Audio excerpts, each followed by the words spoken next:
Sure, my hashtag. It's a while since I've done a video, so this is to put something quick up here. There's a band that keeps getting recommended to me, and they're quite good. They're kind of like a grungier Lancome, maybe, if that's fair to say. Called Madra Salch, and I thought it'd be interesting to talk about how those words are different in different parts of the country. So Madra is typically what people will learn in school, Madra. I think they use it in Munster a good bit. Gaiad is also another word for dog. It's often used about sheepdogs. I think it might refer specifically to like working dogs, but I'm not sure. Don't use it in North Mayo, or certainly I've never heard it used, so I'm a bit fuzzy on the specifics of it. But you'll often hear like Gaiad being used to refer to like a sheepdog's being used. But Madu is more common, or Madas is in South Connemara, Achra, Nagalva, and Arn. Madadh, and in Donegal they use Madu as well. And the plural of that would be Madi, Madaidh, and it gives you a clue that it was used in other parts of Connacht, like Glenamadi, Glenamadi, or Glenawadi. I'm not sure if it's the singular genitive or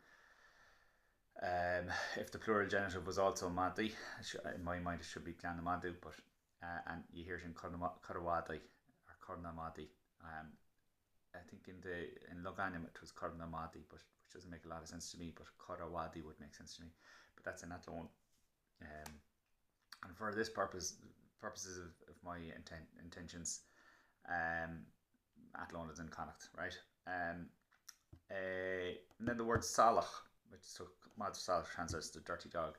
So Salach, you have it in Mayo as well, but there's another word that's used in North Mayo, which is Broch, Broghach. I'm not sure if that's used anywhere else. I know in Connemara they say Brochach, and in Connemara they say Brochamus for like dirt or filth, as well as Salachar.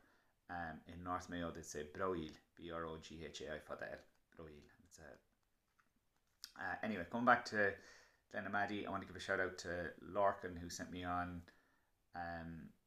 some recordings that he's been trawling through on the Dúchas.ie website and on the O'Malley recordings from NUIG, which were issued there a couple of months ago, I think. Some of the quality is, not great because it's wax cylinders they're recorded on, but there's one recording there that I was sent yesterday that's worth checking out from Glenamadi. And then there's another place called Kilvine in East Mayo, kind of near the borders between Galway, Roscommon and Mayo, and it's very, very good, and very, very good Irish. So yeah, I'll link them in the description.